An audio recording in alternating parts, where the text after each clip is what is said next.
صحیح. اچھا، اب جو ایاز بن معاذ کا ذکر آ رہا ہے نا، انہی کی ہیڈنگ ہم یہ پڑھ رہے ہیں نا. تو انہوں نے جب یہ تلاوت سنی قرآن کی، حضور پاک صلی اللہ علیہ وسلم کی دعوت کے کلمات سنے، تو انہوں نے کہا کہ یہ تو واقعی، یہ خدا کی قسم اس سے بہتر ہے جس کے لیے آپ لوگ یہاں تشریف لے کر آئے ہیں. تو لیکن پھر جو وفد، جو ڈیلیگیشن آیا ہوا تھا، تو ان میں ایک شخص نے ایک مٹھی مٹی اٹھا کر ایاز بن معاذ رضی اللہ تعالیٰ عنہ کے منہ پر دے ماری اور کہا کہ اس بات کو چھوڑو، اور جو ہے ہم تو دوسرے کام کے لیے آئے تھے نا یہاں پہ.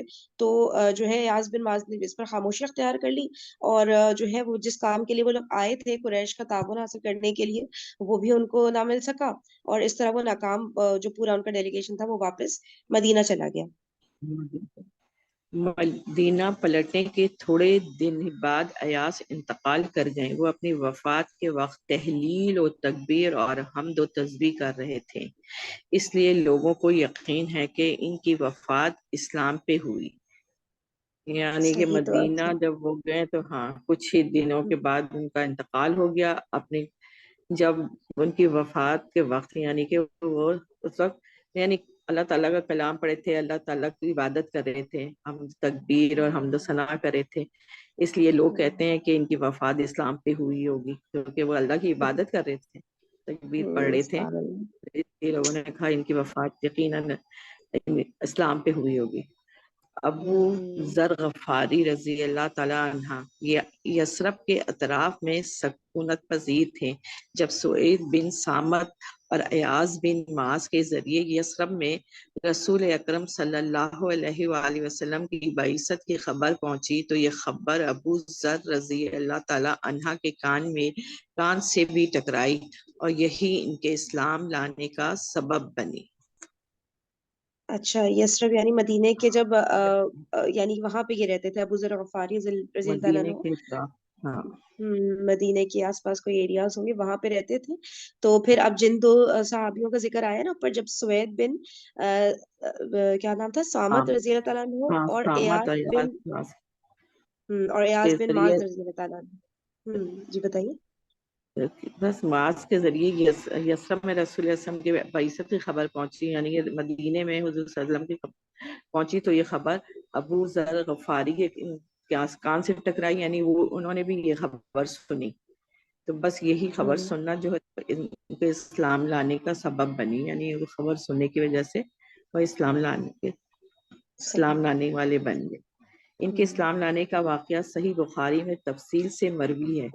ابن عباس رضی اللہ تعالیٰ عنہ کا بیان ہے کہ ابو ذر رضی اللہ تعالیٰ عنہ نے فرمایا، میں قبیلہ غفار کا ایک آدمی تھا. مجھے معلوم ہوا کہ مکے میں ایک آدمی نمودار ہوا ہے جو اپنے آپ کو نبی کہتا ہے. میں نے اپنے بھائی سے کہا، تم اس آدمی کے پاس جاؤ، اس سے بات کرو اور میرے پاس اس کی خبر لاؤ. وہ گیا، ملاقات کی اور واپس آیا. میں نے پوچھا کیا خبر لائے ہو؟ بولا خدا کی قسم میں نے ایک ایسا آدمی دیکھا ہے جو بھلائی کا حکم دیتا ہے اور برائی سے روکتا ہے. میں نے کہا تم نے تشفی بخش خبر نہیں دی. آخر میں نے خود توشہ دان اور ڈنڈا اٹھایا اور مکہ کے لیے چل پڑا. وہاں پہنچ گیا لیکن آپ صلی اللہ علیہ وسلم کو پہچانتا نہ تھا اور یہ اچھا. ہوں اچھا، اسلام لانے کا واقعہ ابو ذر غفاری رضی اللہ عنہ کا صحیح بخاری میں پورا تفصیل سے مینشن ہوا ہے. تو اس میں بتایا گیا کہ ابن عباس رضی اللہ عنہ کا بیان ہے کہ ابو ذر غفاری رضی اللہ تعالیٰ عنہ نے فرمایا کہ میں قبیلہ غفار کا ایک آدمی تھا، سوری قبیلہ غفار کا. تو مجھے معلوم ہوا کہ مکے میں ایک ہاں آدمی ہاں نمودار ہوا ہے جو اپنے آپ کو نبی کہتا ہے. تو یہ وہاں پر ہی تھے نا، یثرب کے آس پاس رہتے تھے، تو وہاں پہ ان کو پتا چلا رسول پاک صلی اللہ علیہ وسلم کے نبوت کے دعوے کا. تو میں نے اپنے بھائی سے کہا تم اس آدمی کے پاس جاؤ اور اس سے بات کرو، یعنی کہ جو نبوت کا دعویٰ کریں ان کے پاس جائیں اور ان سے بات کریں اور خبر لے کر آئیں، پتہ تو کریں کہ وہ کیا کہہ رہے ہیں اور ساری تفصیلات لے کر آئیں. تو وہ پھر گئے اور ملاقات کی اور واپس آئے. تو پھر ابو ذر غفاری اس طرح انہوں نے پوچھا کہ کیا خبر لے کر آئے ہو، کیا بات ہوئی وہاں پہ. تو انہوں نے بولا کہ بھئی خدا کی قسم میں نے ایک ایسا آدمی دیکھا ہے جو کہ، اب وہ بتانے لگے تفصیلات کے بھلائی کا حکم یعنی نیک کام کا حکم دیتے ہیں اور برائی سے روکتے ہیں، غلط کاموں سے روک رہے ہوتے ہیں. تو پھر جو ہے ابو ذر غفاری رضی اللہ عنہ انہوں نے کہا کہ تم نے تشفی بخش خبر نہیں دی. اچھا، ان کو میرے خیال سے کوئی اس سے اس طرح سے سیٹسفیکشن نہیں ہوئی. تو تسلی انہوں نے نہیں کہا کہ ہوئی اچھا نا میں ان خود، کی. اچھا تسلی نہیں ہوئی، صحیح. پھر انہوں نے کہا کہ ٹھیک ہے میں خود سے جاتا ہوں مکہ، اور میں خود سے جا کے ان سے ملاقات کروں گا نا. اور پھر وہاں گئے تو وہ پہچانتے تو ظاہر نہیں تھے رسول پاک صلی اللہ علیہ وسلم کو. اب آگے بتا رہے ہیں. جی. اور یہ بھی ہیلو. گوارا نہ تھا کہ آپ صلی اللہ علیہ وآلہ وسلم کے متعلق کسی سے پوچھوں، چنانچہ میں زمزم کا پانی پیتا اور مسجد حرام میں پڑا رہتا. آخر میرے پاس سے علی رضی اللہ تعالیٰ کا گزر ہوا. کہنے لگے کہ وہ کہنے لگے آدمی اجنبی معلوم ہوتے ہو. میں نے کہا جی ہاں. انہوں نے کہا اچھا تو گھر چلو. میں بھی ان کے ساتھ چل پڑا. نہ وہ مجھ سے کچھ پوچھ رہے تھے اور نہ میں ان سے کچھ پوچھ رہا تھا اور نہ انہیں کچھ بتا رہا تھا. اچھا پھر جو ہاں ہے جب حضرت ابو ذر غفاری رضی اللہ تعالیٰ عنہ مکہ گئے کہ بھئی وہاں پہ جا کے اب خود سے ملاقات کریں گے، پھر دیکھیں گے کیا معاملات ہیں سارے. تو وہ کہہ رہے ہیں کہ وہ جب وہاں گئے تو وہ خود تو پہچانتے ہی نہیں تھے، لیکن کسی اور سے بھی انہوں نے نہیں پوچھنا گوارا کیا نا. اور جو ہے وہاں پہ زمزم کا پانی پیا مکے میں، اور مسجد حرام میں ہی بس وہ رہتے تھے. تو کچھ عرصہ میرے خیال سے اس طرح سے گزرا ہوگا. پھر کیا ہوا کہ حضرت علی رضی اللہ تعالیٰ عنہ نے ان کا گزر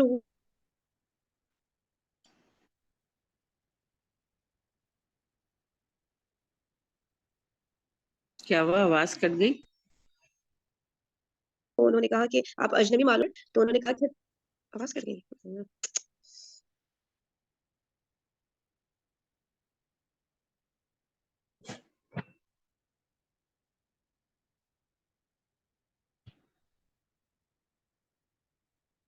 کیا ہوا فرین؟ جی. آواز آئی ہے؟ اب آئیے، بیچ میں تو کٹ. بس یہ ڈسکنیکٹ ہو گیا. جی جی. اچھا تو کہاں سے کٹی تھی میری آواز؟ اچھا وہاں پر جب گئے حضرت ابو ذر غفاری رضی اللہ تعالیٰ عنہ، تو انہوں نے خود تو نہیں پہچانتے تھے، تو وہ وہاں پر انہوں نے کہا کہ وہ کسی سے پوچھیں گے بھی نہیں، اور زمزم کا پانی بس انہوں نے پیا اور مسجد حرام میں ہی رہے. تو حضرت علی رضی اللہ تعالیٰ عنہ نے دیکھا کہ کوئی مطلب ایسا شخص ہے جن کو پہلے نہیں دیکھا نا. تو انہوں نے کہا کہ آپ اجنبی معلوم ہوتے ہیں. تو انہوں نے کہا کہ جی ہاں. تو پھر انہوں نے کہا کہ ٹھیک ہے آپ میرے ساتھ میرے گھر چلیں. تو اور انہوں نے کچھ بھی نہیں پوچھا، حضرت علی رضی اللہ تعالیٰ عنہ سے بھی نہیں پوچھا کہ وہ کس مقصد سے آئے ہیں وہاں پر مکہ میں. اور حضرت علی رضی اللہ تعالیٰ عنہ نے بھی ان سے نہیں پوچھا. مطلب دونوں نے ایک دوسرے سے کوئی بات نہیں کی، ایک نہ مقصد پوچھا نہ انہوں نے ان کو بتایا ہاں کہ ایک وہ دوسرے کس کو لیے نہیں وہاں بتا. پر آئے تھے. بس وہ ان کے گھر چلے گئے خاموشی سے نا. صبح ہوئی تو میں اس ارادے سے پھر مسجد حرام گیا کہ آپ صلی اللہ علیہ وآلہ وسلم کے متعلق دریافت کروں، لیکن کوئی نہ تھا جو مجھے آپ صلی اللہ علیہ وآلہ وسلم کے متعلق کچھ بتاتا. آخر میرے پاس پھر سے حضرت علی رضی اللہ تعالیٰ عنہ گزرے. دیکھ کر بولے اس آدمی کو ابھی اپنا ٹھکانہ معلوم نہ ہو سکا. میں نے کہا نہیں. انہوں نے کہا اچھا تو میرے ساتھ چلو. اس کے بعد انہوں نے کہا اچھا تمہارا معاملہ کیا ہے اور تم کیوں اس شہر میں آئے ہو؟ میں نے کہا آپ رازداری سے کام لیں تو بتاؤں.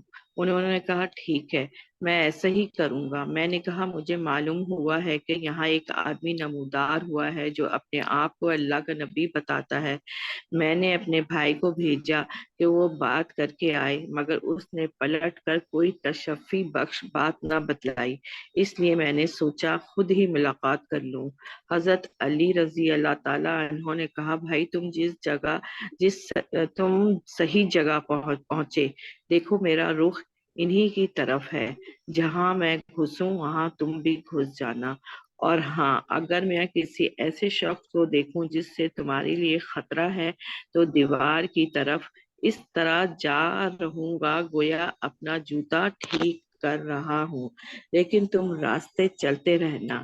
اس کے بعد حضرت علی رضی اللہ تعالیٰ عنہ روانہ ہوئے اور میں بھی ساتھ چل پڑا، یہاں تک کہ وہ اندر داخل ہوئے اور میں بھی ان کے ساتھ نبی اکرم صلی اللہ علیہ وآلہ وسلم کے پاس جا داخل ہوا اور عرض پرواز ہوا کہ آپ صلی اللہ علیہ وسلم مجھ پہ اسلام پیش کرے.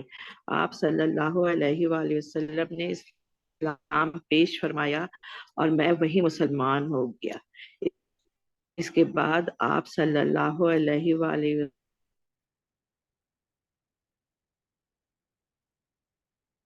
ہوں.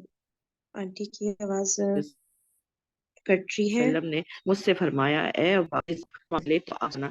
میں نے کہا، اس ذات کی قسم جس نے آپ صلی اللہ علیہ وسلم کو حق کے ساتھ معبوس فرمایا، اور میں تو ان کے درمیان بیانگ دہل کا اعلان کروں گا.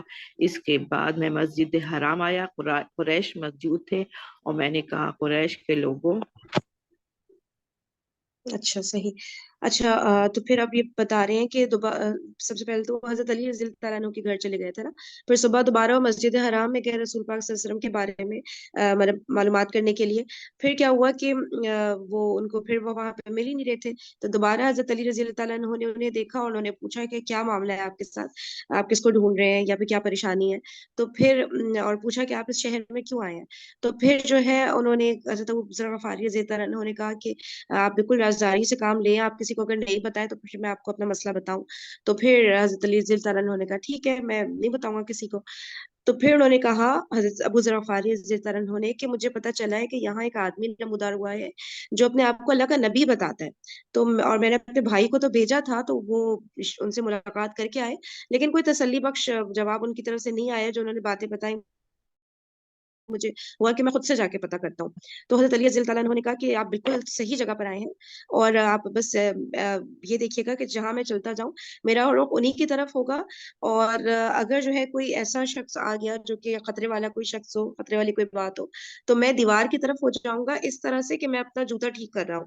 تو اس سے آپ سمجھ جائے گا کوئی خطرے والا شخص ہے تو اس کے سامنے ہمیں یہ مطلب ظاہر ہونے نہیں دینا ہے نا کہ ہم رسول پاک صلی اللہ علیہ وسلم سے ملنا ہے, ہمارا جو مشن ہے اس کا انہیں نہیں پتا چلنا چاہیے. تو اس طرح ان کو ہنٹ مل جائے گا کہ اچھا یہ جوتا اپنا صحیح کر رہے ہیں تو اس کا مطلب یہ ہے کہ جو ہے کوئی خطرے کی بات ہے وہاں پہ نا. تو پھر اس طرح سے وہاں پر وہ سیدھا چلتے چلے گئے اور اندر داخل ہوئے تو نبی پاک صلی اللہ علیہ وسلم سے ملاقات ہوئی اور وہاں پہ جو ہے انہوں نے اسلام پیش کیا. تو پھر انہوں نے اسلام فوراً قبول کر لیا. اچھا اس کے بعد آنٹی آپ کی آواز کٹ گئی تھی میرے پاس, میں ریڈ کر دیتی ہوں. اس کے بعد آپ صلی اللہ علیہ وسلم نے مجھ سے فرمایا, اے ابو ذر رضی اللہ تعالیٰ عنہ, اس معاملے کو پس پردہ رکھو. یعنی کہ اب آپ نے اعلان نہیں کرنا ہے کہ آپ مسلمان ہو گئے, بالکل خاموشی اختیار کرنی ہے اور اپنے علاقے میں واپس چلے جاؤ. اور آپ واپس جہاں سے آئے ہیں جو مدینہ کے اطراف کے علاقے میں رہتے تھے نا, تو آپ واپس چلے جائیے اور بس ابھی کسی کو کچھ نہیں بولیے گا. جب ہمارے ظہور کی خبر ملے تو آ جانا. میں نے کہا اس ذات کی قسم, اس ذات کی قسم جس نے آپ صلی اللہ علیہ وسلم کو حق کے ساتھ مبعوث فرمایا, یعنی اللہ تعالیٰ کی قسم, میں تو ان کے درمیان بیا بنگ دہل ہاں، اس کا اعلان. بانگ دہل.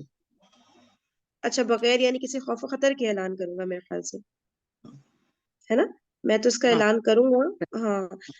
اس کے بعد میں مسجد حرام آیا, قریش موجود تھے. میں نے کہا قریش کے لوگوں جی. پھر اس کے بعد انہوں نے میں اچھا مسجد شہادت حرام میں دیتا وہاں ہوں. پر ہی انہوں ہاں، نے جی اعلان کر دیا. جی جی پڑھیے آنٹی.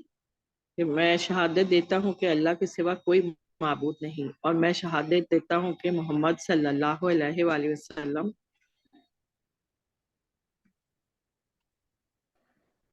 اللہ کے بندے اور رسول ہیں. لوگوں نے کہا, اٹھو. یہاں تک رکھتے ہیں آنٹی, بہت ٹائم بالکل اینڈ ہو رہا ہے. ٹھیک ہے, ہاں، ٹائم چلو زیادہ جزاک ہو گیا. اللہ. سبحانک اللہم و بحمدک, نشہد ان لا الہ الا انت, نستغفرک و نتوب الیک.